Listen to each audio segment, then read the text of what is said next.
After 4 months in the lower 48, I found myself in San Diego, ready to bring my time in the US to a close and start the Baja Divide. A notoriously challenging but rewarding route covering over 1,500 miles of dirt, sand and gravel roads on Mexico's wondrous Baja Peninsula. Constantly crossing back and forth between the Pacific Ocean and the Sea of Cortez, the route offers access to incredibly remote and stunning beaches, back roads through remarkable canyons and sierras, and a seemingly endless supply of unbelievable desert wild camping opportunities. The desert of Baja is, however, anything but deserted, with a magical array of weird and wonderful plant life, as well as plenty of opportunities to spot all kinds of wildlife, not to mention bustling highway towns and desert oases where delicious Mexican food is abundant. The journey down the peninsula would provide me with some of the most challenging moments of my whole trip, but it would also reward me with so many memories that I'll cherish forever. And it began with me saying goodbye to my hostel in San Diego. From here, I rode 30 miles, mostly on bike lanes, through San Diego and its neighboring towns, bringing me to the start of a long, steep climb up Otay Mountain to finish my first day on the Divide.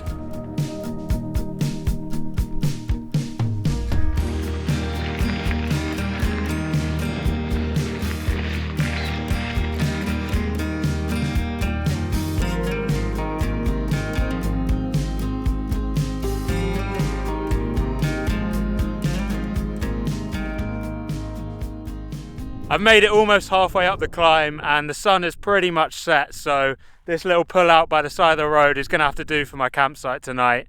But the view here is pretty great, so I'm not going to complain. Already off to an amazing start to the Divide. I'm setting up camp right now and all I can think about is how excited I am to get up in the morning and keep moving on this awesome route. It's just wonderful out here. I'm loving it. Well, it's a little bit chilly on this beautiful morning, but luckily for me, I've got a mountain to climb, and that should warm me up.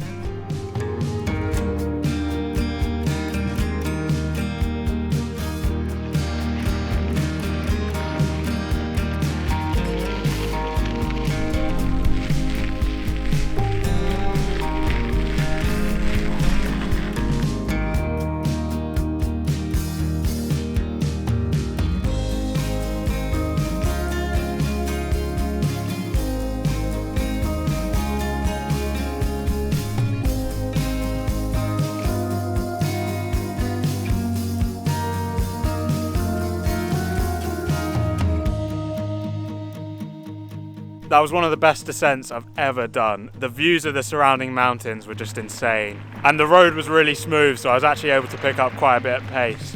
Although I did find myself slowing down quite a lot to enjoy the view.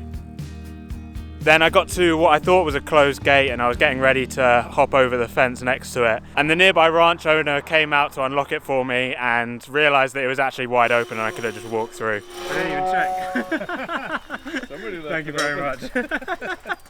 Anything else I can do for you? But it was really good that I met him because he gave me advice on a hotel to stay in Tecate where I can put my bike inside and that's pretty cheap. And he told me where to get the best burritos. So that's 2 of today's jobs that I don't need to do anymore.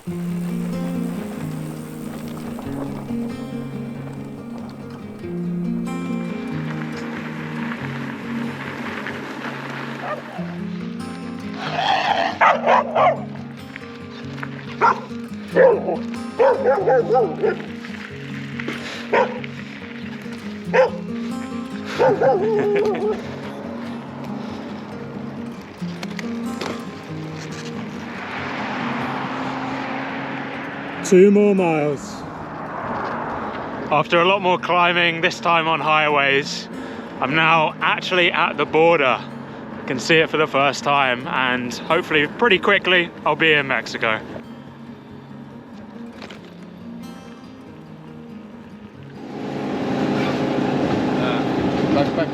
That was definitely the weirdest border crossing I've ever done. I came through and there was just like one man there with a scanner who wanted to check my backpack, and he scanned it through and it was fine and he waved me on.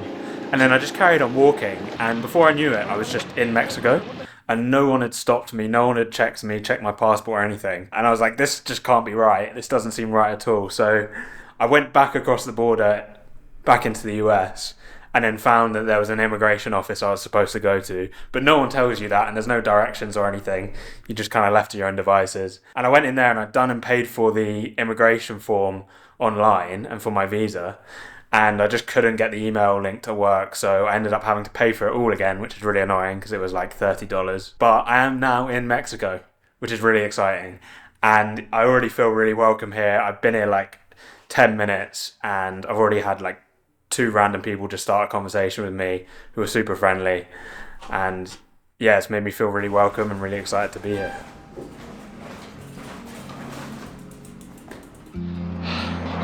So I'm just making my way out some of the neighbourhoods surrounding Tecate, and I'm already feeling super welcomed here. Got people driving past me while I'm going uphill shouting "Vamos, vamos." People stopping in their cars to have a little chat with me. Just feels really nice, really welcoming.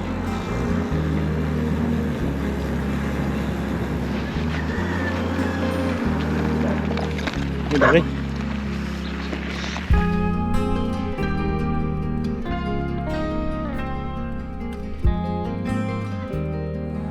Well, one of the things I was most excited for about Mexico was the food, and so far it has not disappointed. My Spanish isn't very good, so I don't really know what I've ordered because I just said sí to everything they were saying, but it looks delicious. I think this little guy agrees as well. Don't you, bud?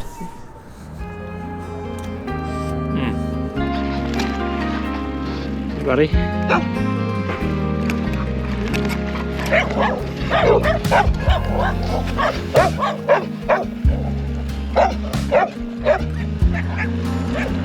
All bark, no bite.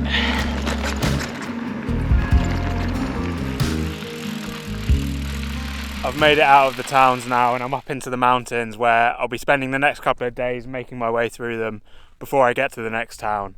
And it is just insanely beautiful out here. Mexico is off to an impeccable start. You just can't ask for much more than this. It's amazing.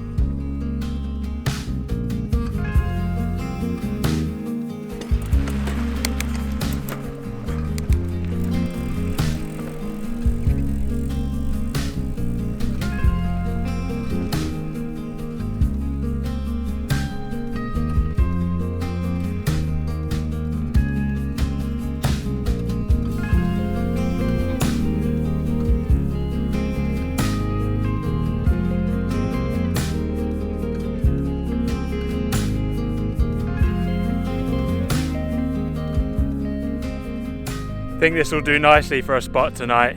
It's so peaceful out here. I haven't done many miles today, but it doesn't really matter, does it?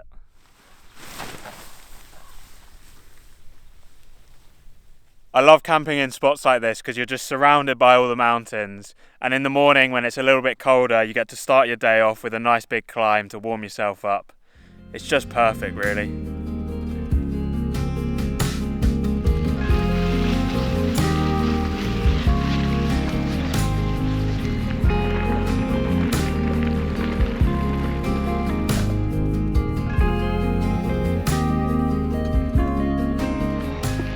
Serious amount of climbing today.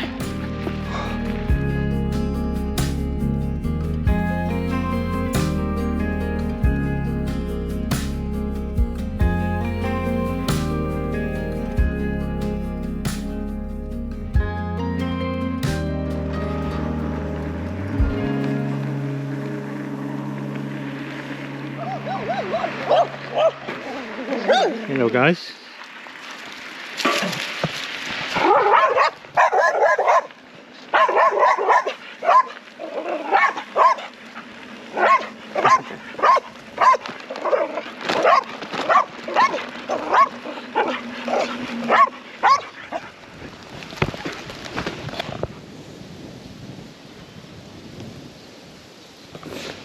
I learned in Serbia that the best thing to do is just stand up to them and then they back off, because if you try and cycle away, they think you're running away from them and then they chase you. See, he's now very chilled out. Anybody?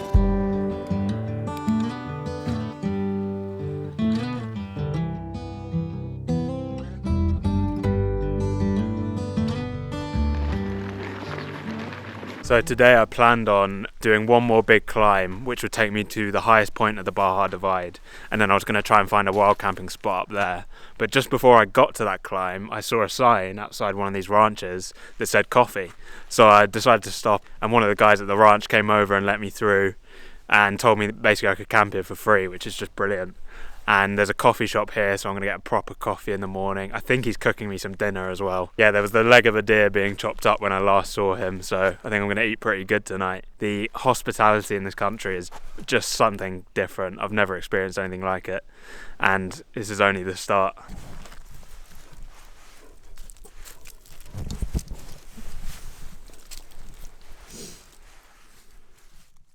I have not had the best night's sleep, to say the least. It has been raining all night and it has been incredibly windy. I think winds were going up to like 55 kilometers per hour at one point. It has calmed down a little bit now. As you can see, it's still quite rough. And the tent has just been so noisy all night. But it has held up, which is really good news. Now this weather, I think it's meant to carry on quite late into the morning, so I'm probably gonna have to stick around here a bit longer and make up the miles in the afternoon. The sun has started to come out, so I'm going to pack down as quick as possible and get moving, although it is still absolutely freezing. By the time I packed up, it's going to be midday, which leaves me about 5 hours until sunset, and I have probably just over 5 hours of cycling to do today to get to the next town, and I have absolutely no choice but to get to the next town, as I'm pretty much out of food. It's going to be a bit of a slog today, but hopefully the riding's beautiful, the sun will come out and it will warm up a bit, and it should be a nice day. Just as I was leaving, then Pete came out with some breakfast burritos that his wife made. So I'm leaving with my belly full and my heart even fuller. It was a really nice time there, and it's just such a good start to my time in this country. I feel so welcome, so appreciated.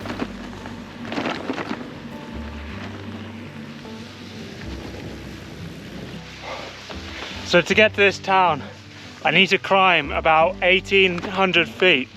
And then once at the top, it's about 20 miles to the town, but I get to descend about 3,000 feet.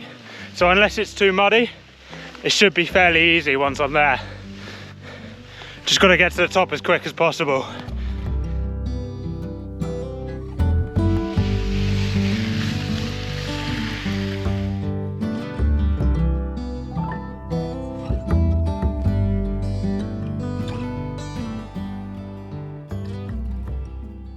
I've now made it to what is the highest point of the Baja Divide. The views out here are beautiful, the sun is shining, and I'm going to spend most of the rest of the day cycling downhill. Oh yeah.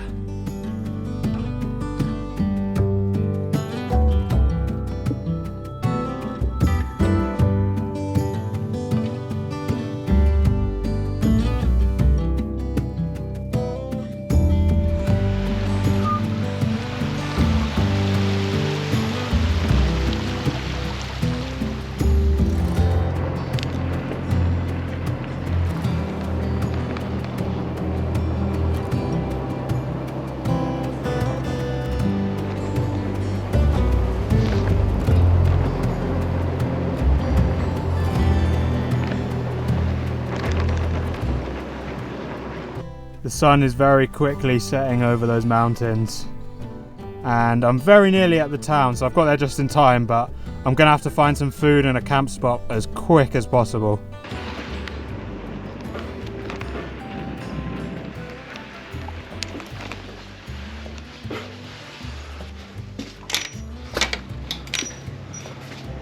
Hola.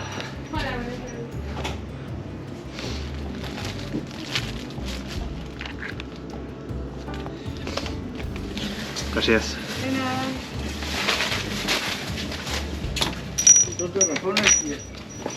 Well, that's food sorted, although I'm a little bit unsure about camping here, so I think I'm going to carry on. Hoyos Negros is only 3 or 4 miles down the road, and there's a campground there just as I get to town, so I think that's where I'm going to spend the night. In the morning, I left both the town and the Baja Divide behind, as I've been invited to stay with someone in Ensenada, one of the biggest cities on the peninsula and just 26 miles off the route. Despite wanting to stick to the Baja Divide as much as possible, it was fun to do some route planning of my own for the first time in Mexico, and as it turns out, great dirt riding isn't too hard to come by in Baja.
I'm on the highway now for the next 10 miles, and there's no shoulder, which really isn't ideal, but it's pretty much all downhill to Ensenada, so I should be there in no time.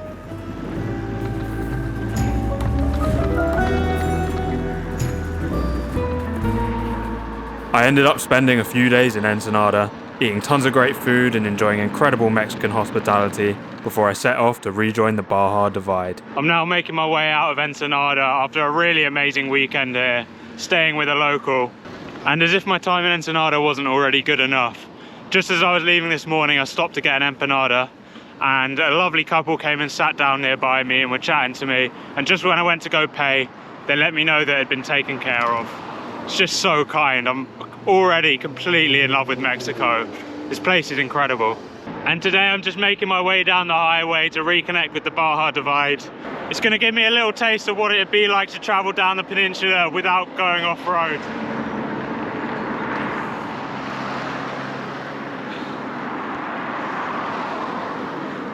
It's quite busy, this road, but honestly not too bad, and I've only got another 10 miles of it.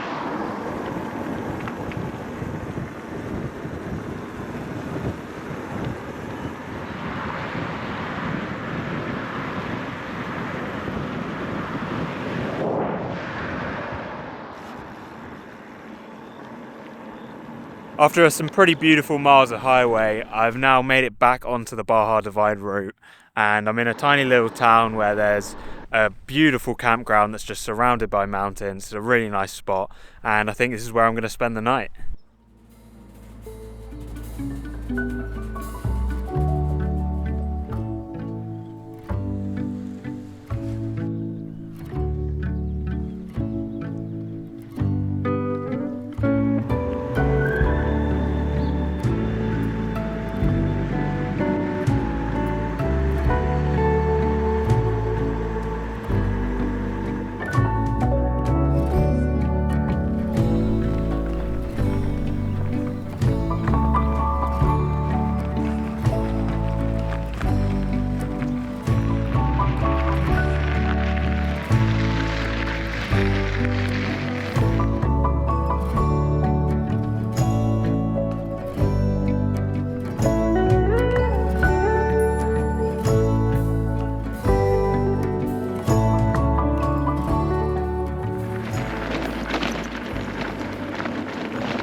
Oh, this is rough.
goodness.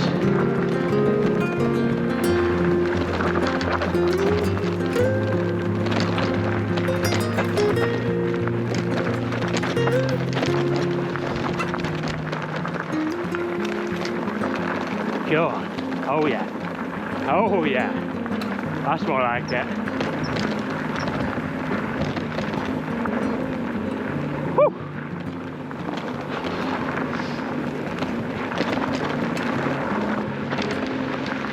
Oh my god, look at this. That water. I think it's fair to say I've found myself a pretty incredible spot here on the ocean.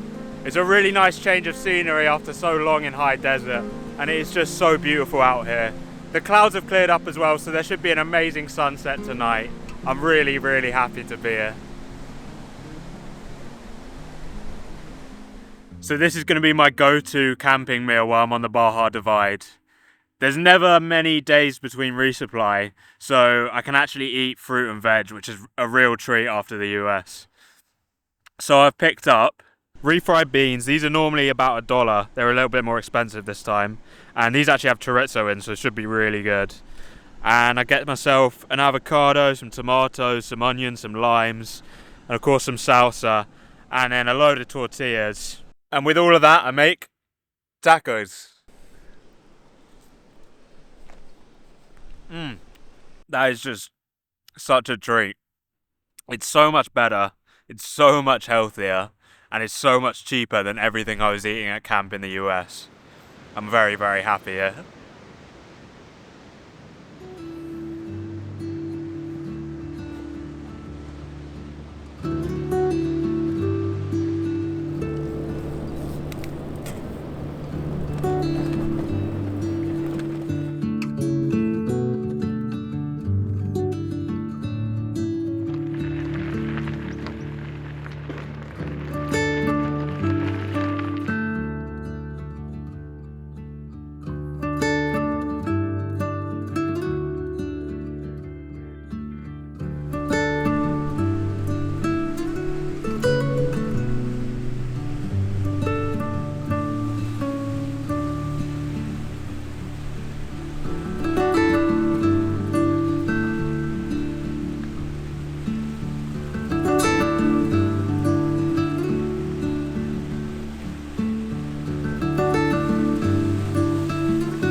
Just making my way now through another small town that I can't pronounce, where I've obviously stopped for some tacos. That's basically life at the minute. It's just dirt roads, small towns and tacos. It's brilliant.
Well, I've made it to the next town. But I'm not going to hang around for too long because I want to wild camp tonight. So I'm just going to grab some food and try and find a spot before the sun sets. Maybe got an hour left of light. I got all my food for the next couple of days. Now I'm making my way out of the town. The sun is going to set pretty soon.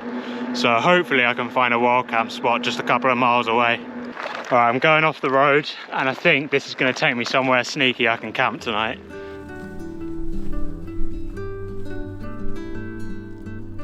Well, I have to say I was starting to get a little bit anxious about starting to look for a camp spot. this late into the day and so close to a town. But I have to say, this is pretty much perfect. There's all kinds of weird and wonderful vegetation around, not that I could tell you what any of it's called. And to top it all off, the sunset is absolutely beautiful.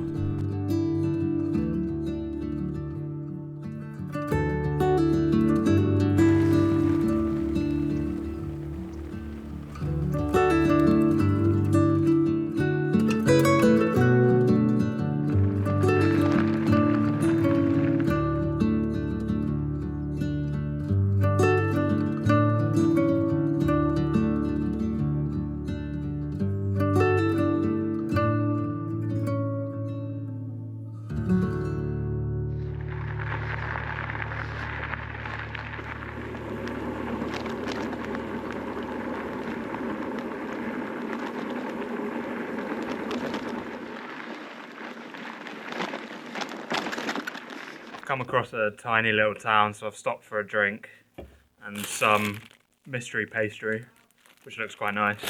And I also think I had some bad tacos yesterday, so I've got some of this. Might be a bit of a rough day today. I'm also out of sun cream, so I'm almost definitely going to burn. But I haven't really got any choice but to keep pushing on. It's just the way it is.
It looks like I've now done all the river crossings, and it's taken me out to this stunning area that's just completely surrounded by mountains.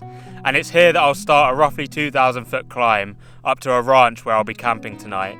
I need to make it there because it's the next place where I can get water, and it's going to be a lot of hard work getting up there.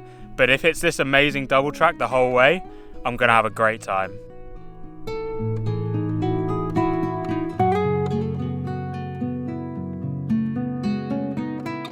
This sombrero has genuinely been a godsend. Just as I started the climb, I was getting a little bit worried because I was quite low on water. And I was starting to think I probably didn't have enough to make it comfortably to the top. And as I started making my way uphill, it was just getting hotter and hotter. There's very little shade on this road. And the sun was just beating down on my face. Sweat was dripping into my eyes. I was getting a little bit concerned.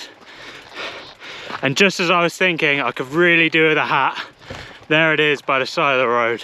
I've got just a few hundred millilitres of water left, and I've got probably about 11 miles and 1,000 feet of climbing left to do. So I should make it okay, but if I didn't have this sombrero, it genuinely could have been quite a bad situation. I've now just got my first views of Sierra San Pedro Martir, which is this beautiful mountain range off in the distance there. And by the looks of it, I've got a nice little descent to cool me off before the final 1,000 feet of climbing.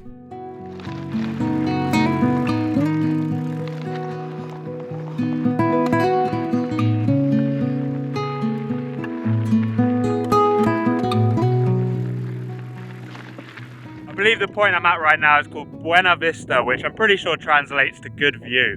And although it's not the most creative of names, it sure is accurate.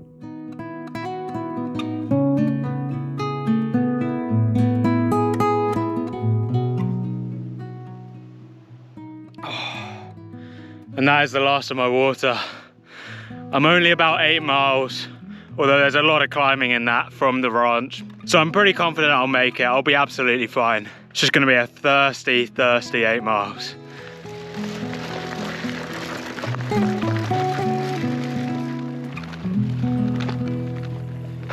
The sun's gone behind the mountains, so it's a lot cooler now.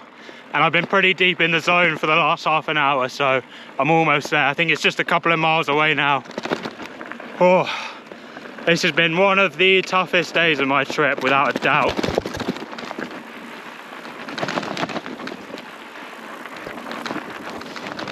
Well, it's pretty much dark now. I'm absolutely starving and I'm really thirsty. But for the first time in about 15 miles, I can actually see some buildings. I think it's the ranch. I think I made it.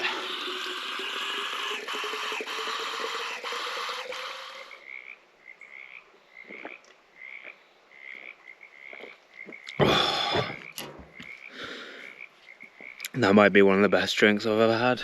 I've now settled in, got myself a beer, had some dinner, tacos of course, like usual. At the end of the day there, I think I did about 4,000 feet of climbing, which is the second most I've ever done. And the whole riding was just challenge after challenge after challenge. There was so much rough and technical stuff as well as sandy and slow stuff. Even towards the end there, where I kept thinking I was near the ranch, there would just be another obstacle after another obstacle. There was a really steep hiker bike section where I had to properly dig deep to get my bike up it. And then from that there was a small flat bit, but it was really sandy. And then it went into the climb and it was super rocky and quite technical. But I eventually have made it and I am absolutely exhausted. I've not enjoyed a meal and a beer as much as this in a long time. I'm going to sleep incredibly well tonight. It was definitely one of the hardest days of my entire trip so far, but it was filled with plenty of moments of joy and plenty of fun that made it all worth it. It's fair to say I slept like an absolute baby last night, and I've woken up and I seem to have camped right next to a wasp nest because there's just hundreds of wasps, or bees, I don't know which, flying around in this tree above my head. So I'm going to get packed down now as quick as possible and get away from it. Well, I've just had a lovely breakfast and it's now time to leave the ranch. So I'm heading to a place called Vicente Guerrero today where I'll be spending a few nights. And the way there shouldn't be as tough and challenging as yesterday. There's definitely not as much uphill and there's a lot more downhill, although I'm expecting the roads to be pretty rough. Should be a fun day of riding though.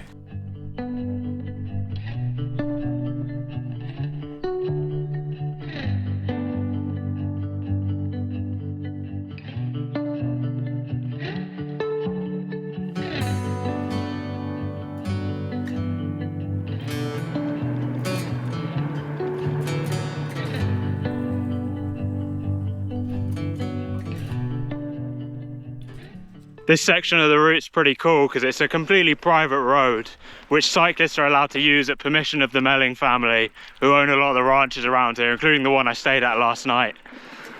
More river crossings. Ooh. I've just finished the biggest climb of the day, and on paper it didn't look too hard. It was a 7% gradient, which is tough, but it's nothing new. But this road just kept on dropping down really steeply and then rising back up even steeper. And it was super rough and eroded. So it's fair to say I walked quite a lot of that. But there were already a lot of bike tracks with footprints next to them, so that made me feel a little bit better about it. Now I think there's still a tiny bit of climbing to do today, but it's mostly downhill from here, so it's going to be a lot of fun. Come on. Oh yeah, oh yeah.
Never easy, is it? Never easy.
Shit. Ah. Oh. Oh. Oh, yeah. Oh. Ah. Well, there we go. It's my first crash of the trip. Guess it was only a matter of time. I've come this far without crashing. Could have been a lot worse. I felt myself losing control before I actually crashed, so I was already kind of bailing. So when I hit the bump, I was already a little way off the bike, and I've kind of just grazed up my knee a bit. It's not too bad. That could have gone a lot worse, especially considering I'm out here with no phone signal or anything. Nothing's broken, nothing's injured. Just a bit sore. Oh, man. Look, it's so loose and so sandy here. It's so easy to just completely lose grip. And the tread on my rear tyre is pretty low anyway. And I was actually going to try and get a new one in Vicente Guerrero, where I'm heading now. Yeah, that was not fun. Although I'm just thankful that it did not go worse, because it could have been really, really bad. Just going to take a few minutes and then I'll clean up the cuts, drop the pressure in my tyres and keep going. Try and go as slow as I can.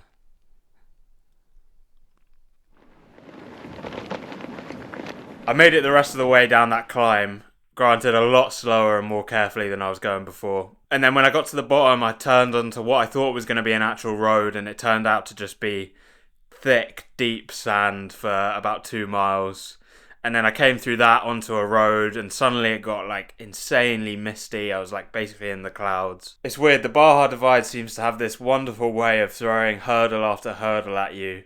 Every time you think you're getting close, every time you think it's about to get a bit easier, a whole new challenge arises, and you have no choice but to just push on, to keep moving forward, to endure it. It forces you to dig deeper, and that's where you get stronger. Although when you've just crashed and you're starting to get cold, hungry and tired, it can be a little bit more difficult to see it that way. It could have gone a hell of a lot worse. I could have been badly injured out there with no water, no phone signal, a long way from a town. And the other thing is that I actually booked an Airbnb last night for the next 4 nights while I wait out some bad weather, so I'm going to get a really good chance to rest up here and recover. And that probably concludes the first part of my Baja adventure. And what a final 2 days to end it on. So far, the Baja Divide has been everything I expected it to be and so much more. It's this amazing mixture of rough and technical and horrible at times roads, as well as plenty of moments of joy when you're cycling along amazing roads with incredible views. It's a great mixture of wild camping and staying at cheap hotels in small towns or staying at ranches. It's everything you could ask for from a bikepacking route.